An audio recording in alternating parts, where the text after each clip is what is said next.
What's happening, YouTube? Back in the day, gamer here. Thanks for tuning into my channel, and today I'm coming at you with the next episode of NES A to Z.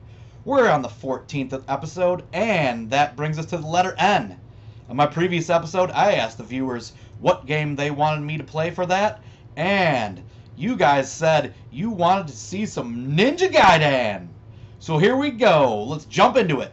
So this is like my favorite part of the whole game, and I wanted to start off with it because I'm only going to play through one round of guys, and I don't think I'm going to get this far on just 3 lives. It's possible, but probably not. So here we go.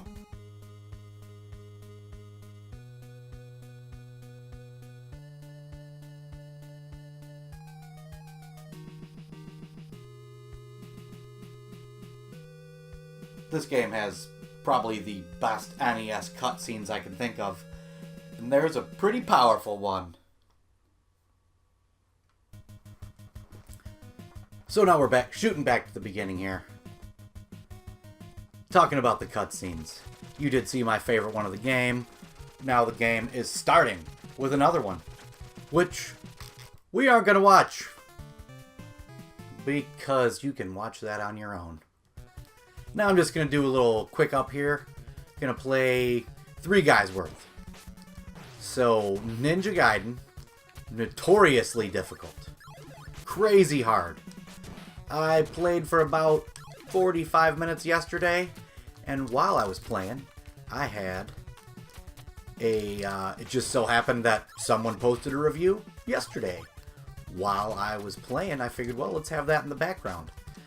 And, he was talking about speed runs, and, you know, I love YouTube, but one thing I don't like to do is watch how other people have mastered the game, because then it kind of makes a game that I've been playing forever a little too easy some of the times.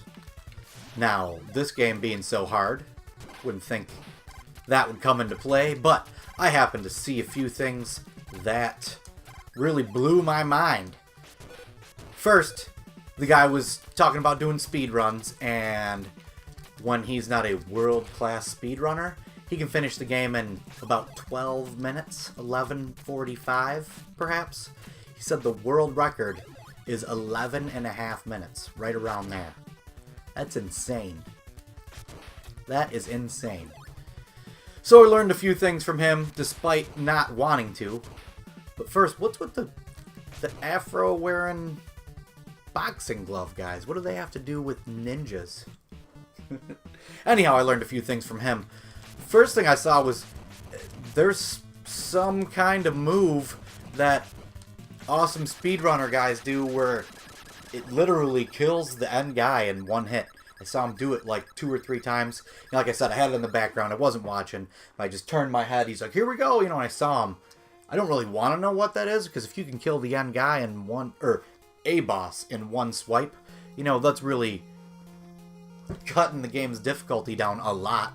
Now, boss battles aren't exactly the most difficult in this game.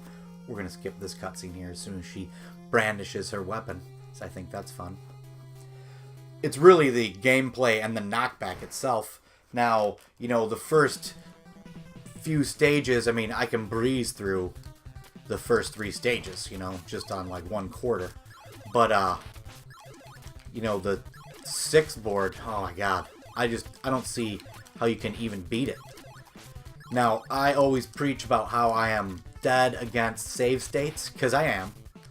But, you know, 8-10 months ago when I got my Retron 5, it having save states, and the first time that I had ever actually even heard of one, as soon as I got it, I was like, whoa, I'm going to see how I can do with Ninja Gaiden. Now, I don't know, I might have just picked the game up then, and coincidentally, same time as the Retron, blah, blah, blah. But anyhow, I played Ninja Gaiden as the first game with my Retron 5, and I used the save states. So since then, it's the only game I've ever used save states on, and I did beat it.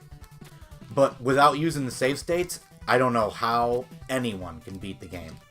I mean, obviously with enough practice, you can do anything, but there was several boards where it was just a single part of the stage. You know, right now I'm on 2-1, you know, like 6-1, or even in the 5s. There was some boards.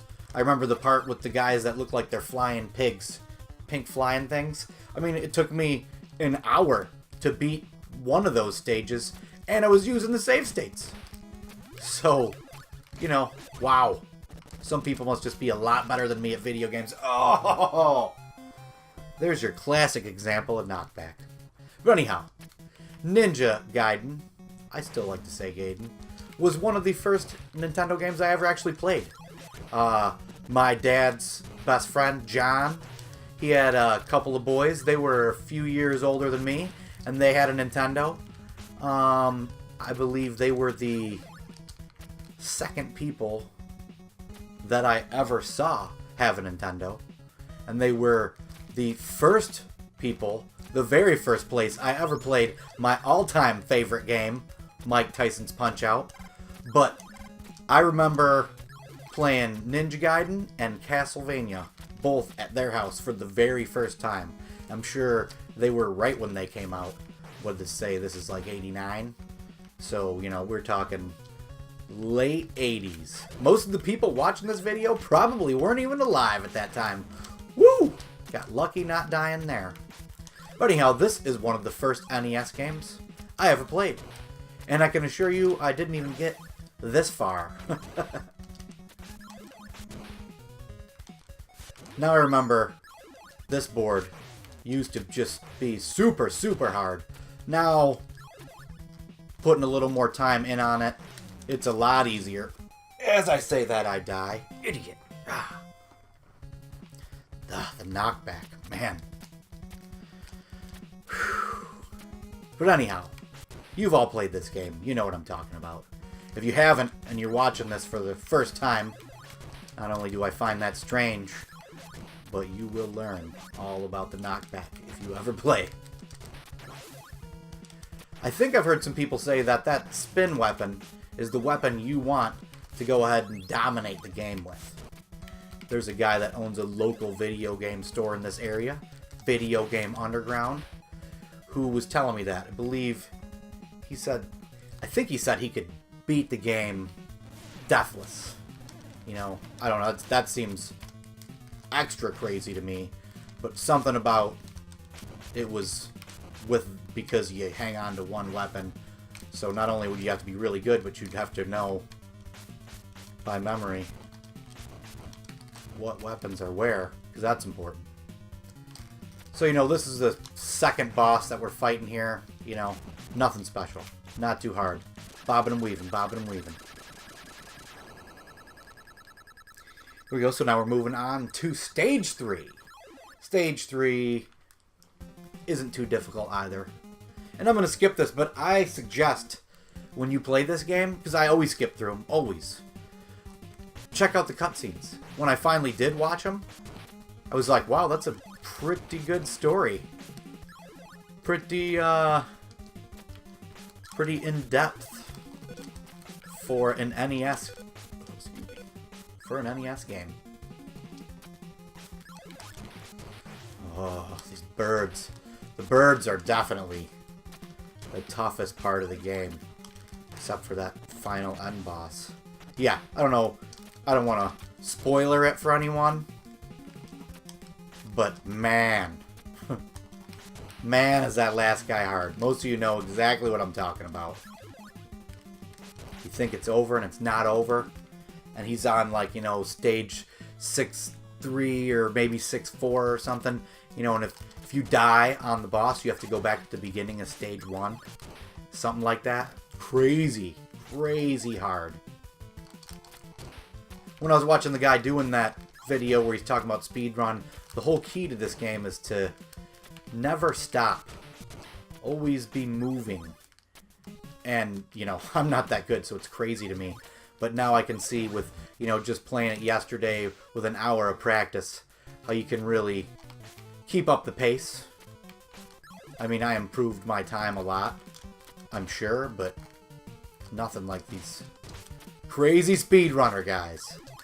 That's not for me. Speedrun is not my thing, not really interested in it. I don't like to play any game too much where it becomes that easy. It just ruins the game for me. Now, I don't want to, not sure when I'm going to get... Oh, stupid! Oh, not sure when I'm going to get to post this, but I did just beat a game right before I filmed this that I had never beat before, or if I had, it was way, way back in the day, and it might have ruined it for me. So now I finally know what happens. I got closure, and it kind of takes taken away from my drive to play that game some more.